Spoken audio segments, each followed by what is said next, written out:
ነቢያቶች አምላካቸውን አባታችን ብለው ጠርተውታል።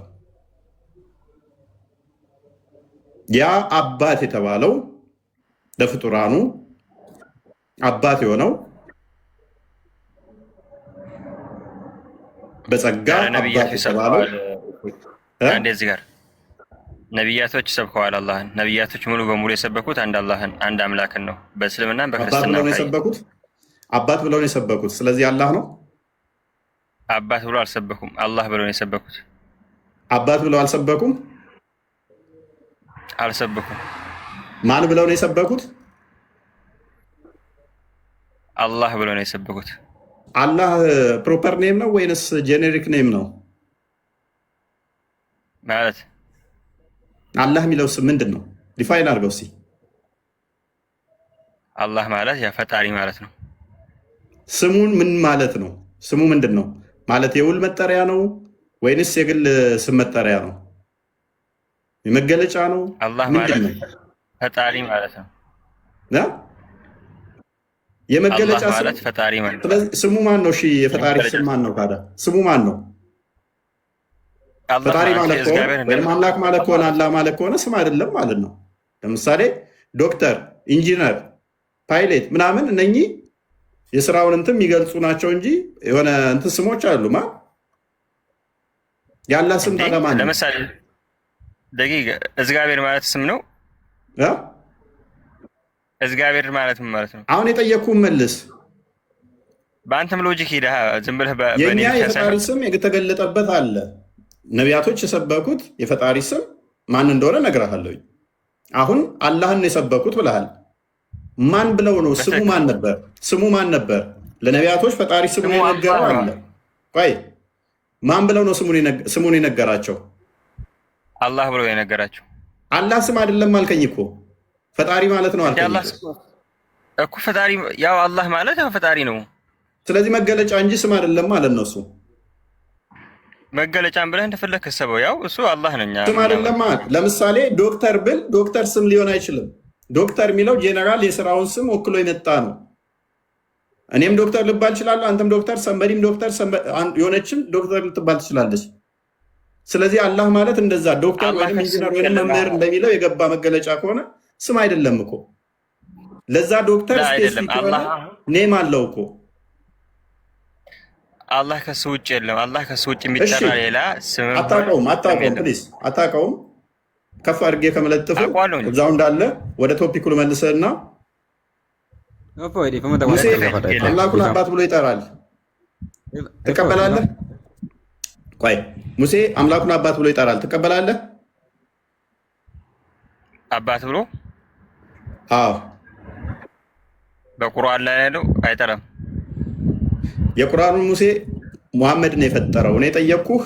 በተውራት ላይ ያለው የተውራቱ ባለቤት ወይንም ተውራት የተሰጠው አባት ብሎ ይጠራል። ትቀበላለህ ወይንስ ሙሐመድ የሰጠህን ሙሐመድ የፈጠረውን ሙሴ ነው የምትከተለው?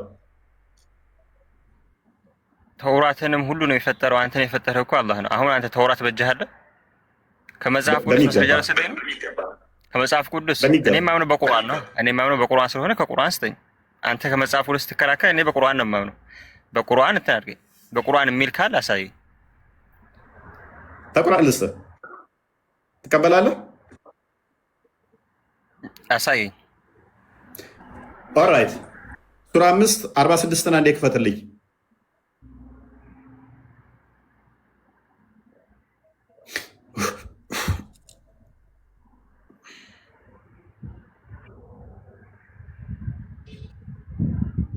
ኦኬ 45 አድርገው።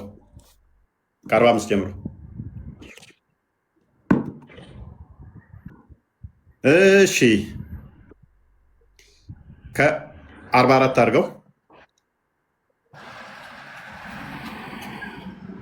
ኦኬ እኛ ተውራትን በውስጧም ብርሃንና መመሪያና ብርሃን ያለባት ስትሆን አወረድን።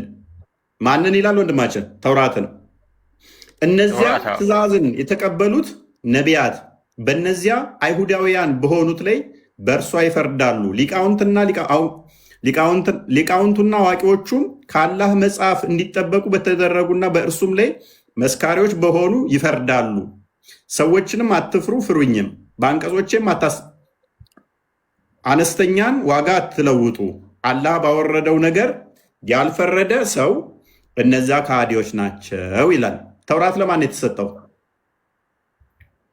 እዚህ ጋር መረዳት ያለበት ተውራት ለማን የተሰጠው? ተውራት ለማን የተሰጠው? እኔም ላውራ። ተውራት ለማን የተሰጠው? እኔም ላውራ። እፎይ ከተውራት ለማን የተሰጠው? ለአህል ኪታብ ነው፣ ለመጽሐፍ ባለቤቶች ማለት ነው። የመጽሐፍ ባለቤቶች እነማን ናቸው? እናንተ ሰጥቷችሁ ነበር፣ አፈረሳችሁት እኮ እናንተ እኮ። አሁን እናመሰግናለን። ቆይ በደንብ ስሙ። ተውራት ለመጽሐፍ ባለቤቶች ነው የተሰጠው አለ። እነማን ናቸው ብዬ ጠየቅኩት። እናንተ ናችሁ አለ። ቅድም ምን ብሎኛል? ተውራት አላችሁ ወይ ብሎኛል። ተውራት ተሰጥቶናል ማለት ነው። ተውራት ከተሰጠን፣ ተውራት ካለን ደግሞ አሁን መረጃ የምንፈልገው ከማን ላይ ይሆናል ማለት ነው? ከተውራት ላይ። ስለዚህ ተውራት ላይ እንግባ። ተውራት ላይ ሳገባ እዚህ አያ ላይ ያሰዳ አንዴ እባክህ። ይሄ አያ እንደ አንተ እንደተረዳው አይደለም። እዚህ ጋር እናንተ በርዛችሁታል ሁላ እያለ እኮ ነው አያ ማለት ነው። አይልም። የተውራት ባለቤቱ በተውራት ፍረዱ እኮ እያለ ነው። ብርሃንና መመራት ያለባት ነች። ለማያበላሹትማ ምን አገባን እኛ እኮ እውነተኞቹ አማኙ። ቆይ ተውራት የተሰጡት እስከ ቅያማ ቀን የሚፈርዱባት ናቸው። ሐቀኞች ናቸው። ሐሰተኞች እንዳሉ ሐቀኞች አሉ። ለምሳሌ ተውራትን እንጂል ምናምን አይተህ ከሆነ አላህ በሰዎች እንዲጠበቁ ነው። አሁን እዚህ ጋር እንዳንበብቆ አይልም። ሰዎች ይሁን እንዲጠብቁ የምስተፍሪዱ ሚን ኪታቢላህ ይላል። አይልም።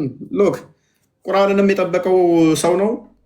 ምክንያቱም ሙሐመድ ከሞተ በኋላ አዳምጥ፣ ዑመር ሲያቃጥለው ዑመር ሰብስቦ ቁርአንን ሲያቃጥል፣ ቆይ ተረጋጋ። ዑመር አቃጥሎ የፈለገውን አስቀርቶ ነው ያመጣል ቁርአንን። ፍየል ከበላችሁ የተረፈ፣ ከዛ ደግሞ ዑመር ሰብስቦ ካቃጠለ በኋላ የተረፈውን ነው የሰጠ። ስለዚህ ምን ይላል? የተውራት ባለቤቶች በተውራት ፍረዱ ይላል። በዚህም መሰረት ዘዳግም ምዕራፍ 14 ቁጥር 1 ላይ ተውራት ላይ ደግሞ ምን ይለናል? ቆይ አዳምጥ።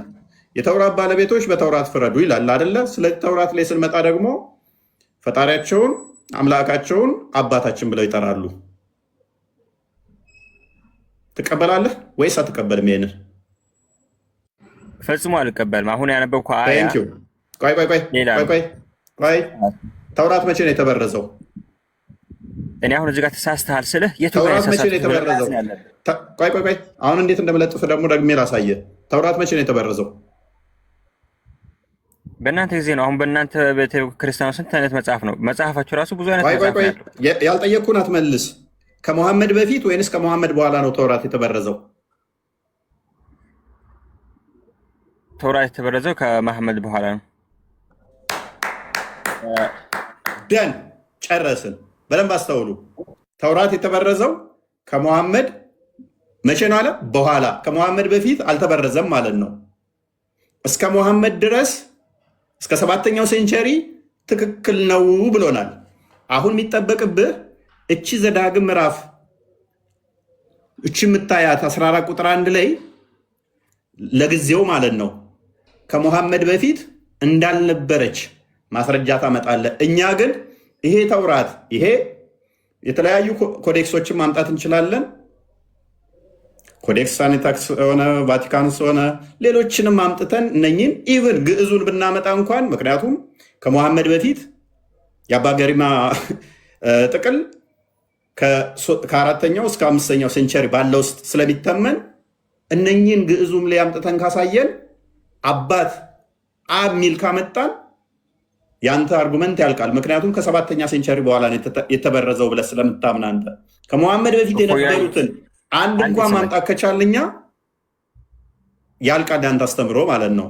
አንተ ግን አሁን የሚጠበቅብህ ይሄ አስተምሮ ዘዳግም ምዕራፍ 14 ተውራት ላይ ያለው ቁጥር 1 ላይ ከመሐመድ በፊት ላለመኖሩ ይሄ ክፍል ላለመኖሩን እንካ ከፍል አድርገህና ማስረጃ አንጣ።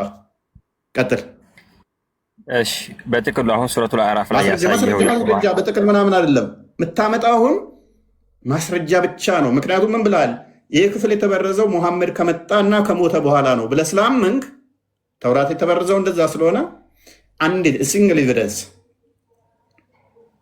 አንድ ታመጣለህ። ቀጥል። አሁን የከፈትከውን የቁርአን ያከፈተልኝ ማስረጃ አንተ ማስረጃ አለም ትወርዳለህ። የቁርአን ያከፈተልኝ እንዴ ይሄው ይስጠው ሆኖ ቴንክ ዩ ከስር ሆነ ተማር። በቃ አያችሁ አይደለ? ተረት ተረት ነው። እኔ ጋር አታመልጥም፣ ቤትም አታመልጣትም ማለት ነው። ምክንያቱም የሰራው ፐርሚስ ምንድን ነው? ተውራት ተበርዟል አለ። በፊት ትክክል ነበር አለ። ሙሐመድ ከሞተ በኋላ ከሆነ የተበረዘው ይሄ ጥቅስ በሙሐመድ ጊዜ ላለመኖሩ ማስረጃ ማምጣት አለበት። ይሄ ጥቅስ ከሙሐመድ በኋላ የተጨመረ መሆኑን ማሳየት አለበት። የቀደሙት ኮዴክሶች ላይ የለም የሚል ማምጣት አለበት። ይሄ ብቻ ሳይሆን እጅግ በጣም ብዙ አለ፣ እጅግ ብዙ ጥቅሶች ማለት ነው ከሙሐመድ በፊት ያለመኖራቸው ማምጣት አለበት። አያዋጣውም። አያችሁ ቅርቃር ውስጥ ገባ። በሙሐመድ ጊዜ ነው ቢል ደግሞ ከሙሐመድ በፊት ነው ቢል ደግሞ ሌላ አጣብቅኝ ውስጥ ይገባል። ያለው አማራጭ በቃ እንደዚህ መረጃ ስለማታመጣ ያለ አማራጭ ከስር ሆነ መማር እሱ የተሻለ ይሆናል ማለት ነው። ኤሬስ ውስጡ ያለውን ሰምተዋል። ልጁ መጨረሻ ላይ ፋይናሊ ልጁ ያለው ማስረጃ ስትለው ከቁርአን አለ። ዛሬ ቶፒክ አዋጣችሁም፣ ቤትም ማፈናፈኛ የለውም፣ ወዴትም መፈናፈኛ የለውም።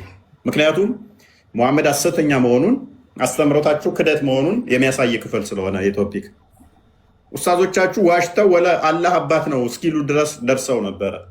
የተወሰኑት ኡስታዞች ተነስተው አላህ አባት አይደለም ይላሉ። የተወሰኑት ደግሞ እዚህ ያሉት ለማምለጥ ሲሉ አብ አላህ ነው ይላሉ።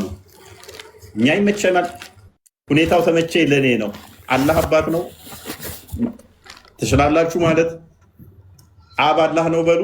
እንዴት እንደምንለጥፋችሁ ዛሬ የሰራሁት ቪዲዮ አለ፣ በደንብ ይዩት።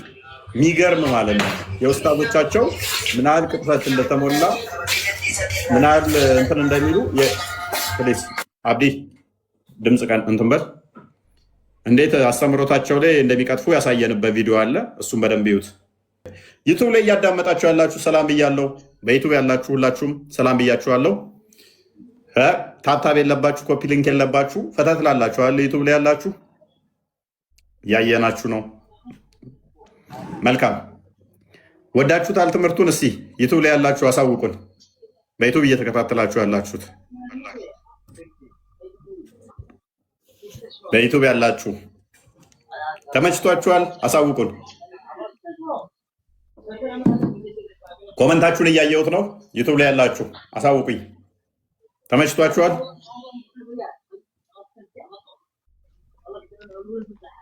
ቲክቶክ ላይ ሆኖ አዎ ተመችቶናል ይላል። እኛ ያልነው የዩቱብን ነው። እኔም ሰላም ብያለሁ። ሁላችሁም በያላችሁበት ዩቱብ ላይ ያላችሁ ወይ ኦነስት የሆናችሁ ሙስሊሞችም ይዩት። ሁለት ኡስታዞች እንዴት አላህን አምላክ ለማድረግ በሐሰት አላህ አባት ይባላል ብለው እንዴት እንደተጋጋጡ፣ ሌሎቹ ደግሞ የራሳቸው ጓደኞች አላህን አባት ያለ ኢሚዲየትሊ ከእስልምና ይወጣል ብለዋል። እዛው እርስ በርሳቸው ማለት ነው። ለየብቻ ሲሆኑ ሚሉት ሌላ፣ ሲገናኙ ክርስቲያኖች ጋር ሲሆኑ ደግሞ ክርስቲያኖችን ለማሳሳት አብ አላህ ነው ይላሉ። አላህ አባት ተብሎ ይጠራል ይላሉ። እንዴት እርስ በርሱ የሚጋጭ አስተምሮ እንደሆነ ወደፊት በደንብ እንበትነዋለን። እንግዲህ ለታሪክ እናስቀምጠዋለን፣ እንደዚህ ሰንደን ማለት ነው። ሰዎችን እንዴት እንደሚያሳስቱ እንዴት እንደሚቀጥፉ እናሳይበታለን፣ ይማሩበታል ሌሎች። ምክንያቱም እስልምና ካልተዋሸ ትክክለኛ ዶግማቸውን አስተምረው አይደለም ሰዎችን የሚያሳምኑት፣ ዋሽተው ነው። ዋሽተው ለመሆኑ ደግሞ እንደዚህ አይነት ቪዲዮዎች ሰነድ እያደረግን እናስቀምጠዋለን ማለት ነው። ወደ 6-5 ኡስታዞችን ጠቅሰናል። እርስ በርሳቸው የተለያየ አስተምሮ ነው ያስተማሩበት በዚህ ጉዳይ ላይ። ለምሳሌ ሳዳት ከማል አላህ አባት ነው ከተባለ፣ ልጅ አለው ከተባለ ልጁም የግዴታ አምላክ ነው ሊመለክ ይገባል ብሎ ነው የሚያምነው። ሌሎች ደግሞ አሉ ኢየሱስ የአላህ ልጅ ነው ብለዋል። ስለዚህ ለምን ነው የማያመልኩት? ለምን አያመልኩትም? አዎ ኢየሱስ የአላህ ልጅ ነው፣ ቁርአኑ ደግሞ በፍጹም ይላል። እርስ በርሳቸው እንዴት የተባሉበት ነው።